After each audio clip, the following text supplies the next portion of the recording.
Il est des douleurs que les guérisseurs ne peuvent pas soigner. Des cicatrices qui refusent de se refermer.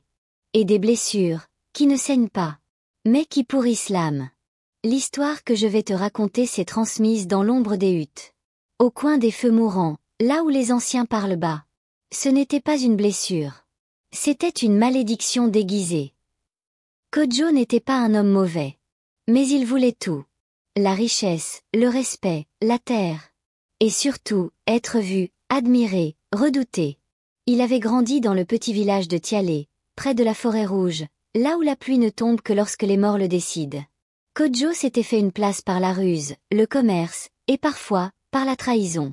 Il méprisait les anciens et leurs avertissements. Il riait des tabous. Et quand sa femme accoucha d'un enfant muet, il déclara « Je ne nourrirai pas un être qui ne peut me chanter ma gloire. » Il les abandonna tous les deux, et épousa une jeune fille de la ville. Un jour, lors d'un de ses voyages pour vendre de l'ivoire, Kodjo tomba sur une vieille femme couchée dans la poussière, bousculée par sa caravane. Elle saignait. Personne ne s'arrêta. Sauf lui. Pas par bonté, non. Mais parce qu'elle portait un collier d'or ancien des perles sacrées du peuple Ndaga. Il l'aida à se relever, la caressa comme on berne une proie. Puis la frappa, la dépouilla, et l'abandonna dans les ronces. En rentrant chez lui ce soir-là, il sentit une brûlure au bras. Une égratignure minuscule, comme une piqûre d'insecte. Rien d'alarmant. Mais cette blessure ne guérit jamais. Les jours passent. Kodjo commence à se gratter. Puis à hurler dans son sommeil. Il sent son bras le trahir, devenir froid comme du bois mouillé, puis chaud comme des braises. Un matin, il découvre que la plaie a pris une forme d'œil. Un œil vivant, qui le regarde depuis sa propre peau. Il consulte les médecins. Aucun ne comprend. Les guérisseurs fuient après avoir vu le bras. Un ancien lui dit, en tremblant. Ce n'est pas une plaie, c'est une porte. Et quelque chose l'a déjà franchie. Le village commence à l'éviter. Les animaux fuient son ombre. Les enfants tombent malades en l'approchant. Une nuit, dans un rêve, la vieille femme réapparaît. Mais cette fois, ses yeux brillent comme deux lunes rouges. Elle lui murmure. « Tu m'as pris ma chair.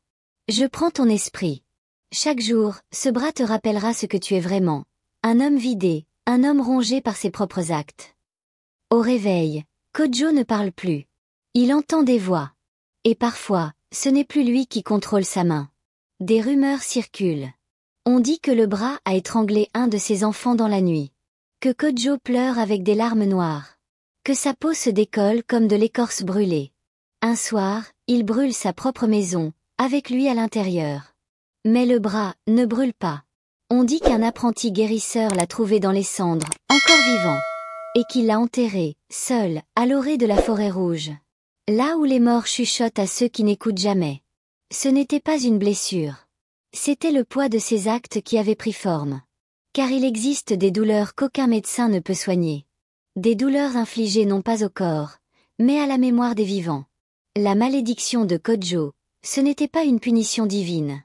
C'était le reflet exact de sa propre cruauté, gravée dans sa chair. Alors, la prochaine fois que tu blesses quelqu'un que personne ne voit, demande-toi si ce n'est pas ta propre peau qui portera le souvenir. Car les malédictions les plus puissantes ne tombent pas du ciel. Elles naissent de nos propres mains. Et si tu crois que cette histoire est une légende, demande aux anciens de Tialé. Mais fais-le avant le coucher du soleil. Abonne-toi si tu veux d'autres histoires sombres des terres oubliées. Laisse un pouce si cette histoire t'a glacé le sang. Et surtout, ne regarde pas ton bras ce soir.